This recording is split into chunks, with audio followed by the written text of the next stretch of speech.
Hey everybody, this is Jerry9s back with another episode in our online Firearms Academy. I'm coming at you from my subterranean recording studio. My wife insists on calling it my basement, but either way, we're going to go ahead and get started with our first conversation around action. So we often hear about single action, double action only, Glock has safety action, and all those other things. So we're going to do a video. I originally had recorded this, or I put everything in one video, and it wound up being like an hour long, and I don't want to do that to you.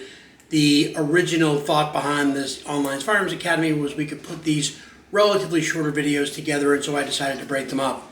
So let's go ahead and get started where I think is probably the best place to start, and that's with single action firearms. And the first thing we're going to look at is single action revolvers. So here is a single action revolver.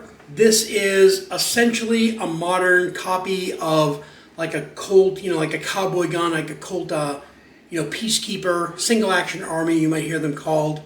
Before we do anything else, even though we check all guns before they come into the studio, I'm just going to go ahead and visually and physically inspect each one of these chambers. I have 6 in this gun. 1, 2, 3, 4, 5, 6. I've gone through a couple of times. Great, that firearm is clear. Now, if you watched the last video, we talked about ammunition. And as we know, it takes something to impact the primer on the back of the cartridge in order to start the reaction that ultimately gets us a gunshot. So when we talk about that firing pin in the firearm having to hit the back of that cartridge, it takes some energy. And pretty much every firearm works under the concept of energy that is stored and then released. Normally you see that in a spring type of mechanism, as in this gun. And really, I'd say that just about any gun that you are going to encounter, springs are what, at least primarily or initially, provide that mechanism. Now, in a single action revolver, it couldn't get simpler. Here we have the hammer, and the hammer on the gun is what will travel forward under spring pressure when released from the trigger, and it has a firing pin inside of the action.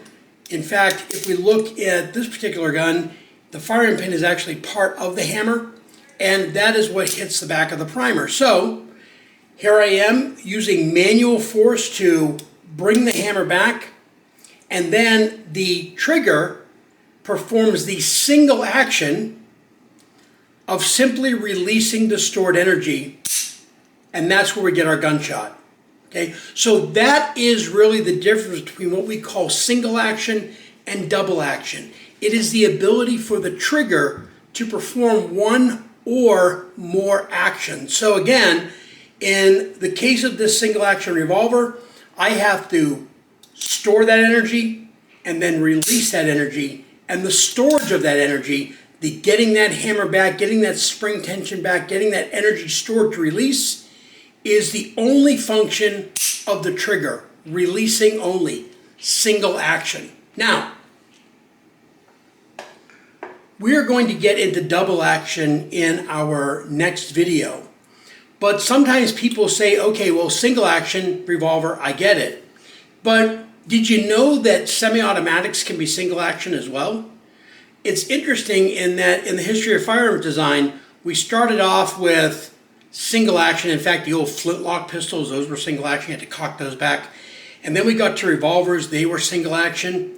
At some point in revolvers, we actually moved to double action, which, again, we'll get into later. And then when we started making semi-automatic pistols, we reverted back to single action technology. So let's go ahead and take a look at a single action semi-automatic pistol.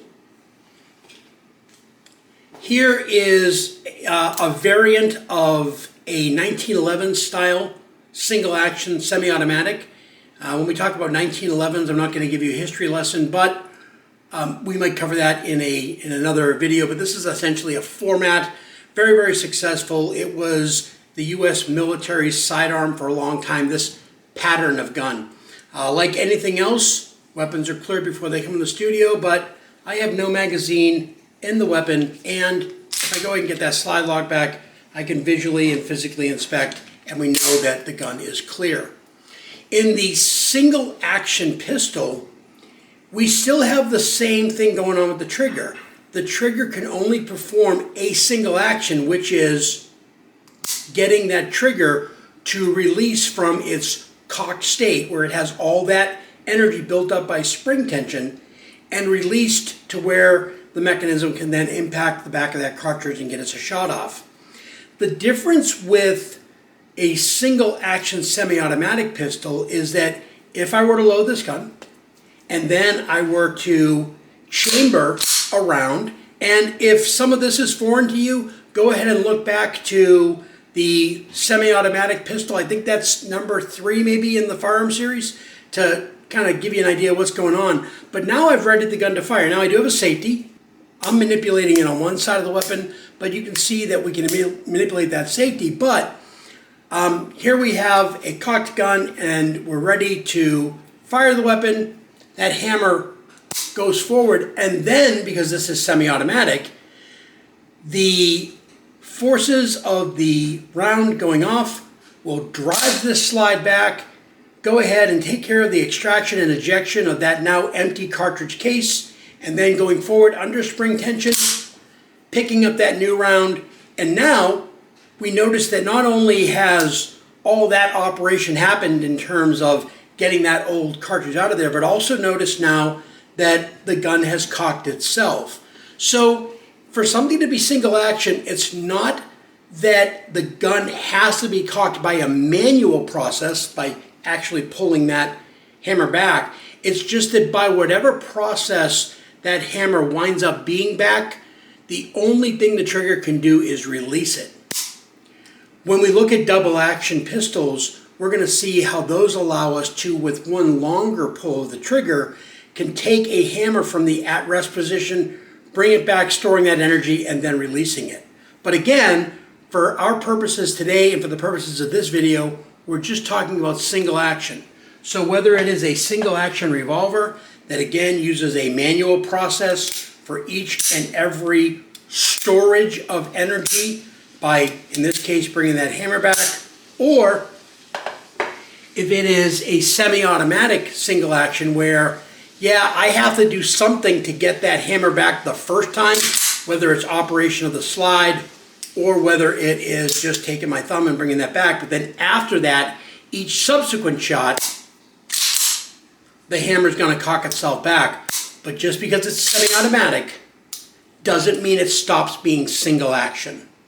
So again, the way I like to think about it is, if the trigger can only perform the single action of releasing the hammer or the internal spring energy to go forward, if that's all it can do, then it's a single action gun.